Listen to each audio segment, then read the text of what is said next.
It doesn't seem to be on. Totally is that. The light's not blinking. Yeah, it's on stealth mode. Yeah, it's gone. Is the light supposed Do you to want be to look at it? I'm just saying, because the light No. usually comes on. Yeah, that's good. Look at it. It's going right now. We're on minute or second 20. Yep, it's going. Are you getting nervous? This is like a whole new Arnie and a mustache. Real nervous.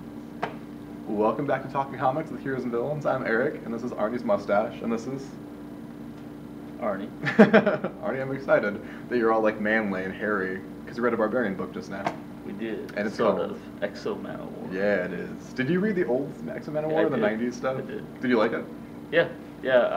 I started getting into it after it started going downhill, unfortunately. That's the fun part. That's like the right when you want to get into those comics, when they start getting really bad. When everything's like variant foil covers. And Yeah, I didn't hit it when it first came out. I hit it about midway through its tenure. Right, in like the sophomore slump kind of deal. Yeah. So, but I really liked it back then. Old Valiant was a good company that we should tell people. Like it was kind of like Marvel or DC. It's its own universe. Yeah, they had their own characters. They had Solar Man of the Atom. Yeah, it was cool. They had Magnus Robot Fighter. Yeah. Harbinger. Ninjak.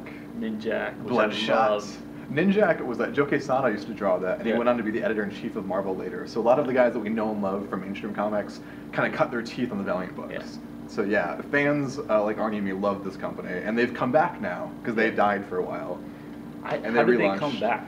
I think someone new bought them and just started publishing the books again. Okay, because I thought they were like bankrupt or something. Yeah, they went under and they sold it. Someone bought it. They didn't do anything for years, and now they're relaunching it, and there's gonna be a Bloodshot movie. And all the books are from like Square One, DC style relaunch. Just you don't have to read anything from the 90s if you don't want to. Wow. Yeah, so it's big full force. Bloodshot movie, huh? Yeah, it should be awesome. That might not be the best idea, but I think it'll be cool. digress. And this is Exo Manowar, and this is kind of like Valiant's Iron Man analog. Yeah. But he's not a super genius like Iron Man. Right. He's an old thug. He's the last of the an Visigoths. Arrogant Visigoth. So he's back from the days of like, the Bronze Age kind of stuff. Yeah. Yeah, like sandals and long hair and like ticks in his teeth. And he's not even like the smartest of the Visigoths, or not necessarily the most talented of the Visigoths. He's just the angriest, Yeah, burliest. he's just the most pissed off. It's kind of like, what if you give Conan the Barbarian an Iron Man suit, which I'm super into. He's this giant thug with a machine that is like, it's like wearing an X-wing. It's like a symbiotic Iron Man suit. Yeah, I mean, you like the book a lot. Yeah, because I like that. I like that concept that it's kind of like a suit that's alive in a way, which is kind of what they try to do with Extremis in a way, where the suit just kind of organically grows on. Or him. like in the Avengers movie, Jarvis, the inside helmet thing, where like the costume has a mind of its own. Yeah, even that though, it's all machine in a way, where this is just, like I said, it's more of a symbiote. It's more like Venom and Iron Man in one. Yeah, it's a bunch of different comic book tropes from the 90s just crammed together in a shoebox and shaken up.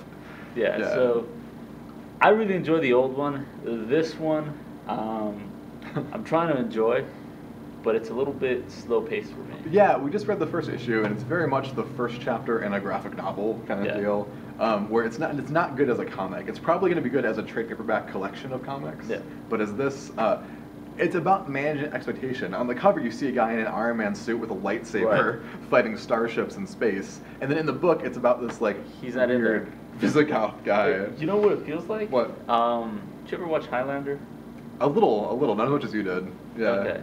It feels like Highlander, without the present day stuff. And you're expecting Star Wars, so it's such a weird, jarring kind of like, I don't know if this is good. It's not what I wanted. It's like when you go to drink a glass of orange juice and it's root beer, you're like, and like it's good root beer, but you want an orange juice.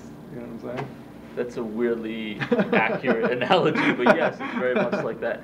I do have to admit, I like the transition of the space scene, like where the aliens show up. That was pretty cool. But even then, it's just like, I need more sci-fi. The juxtaposition of the old school guys with like hammers hitting each other in the head with the space age Star Trek kind of stuff is fun. And that concept is strong enough to last for years, and it did back in the 90s. I'm excited to see that again. Yeah.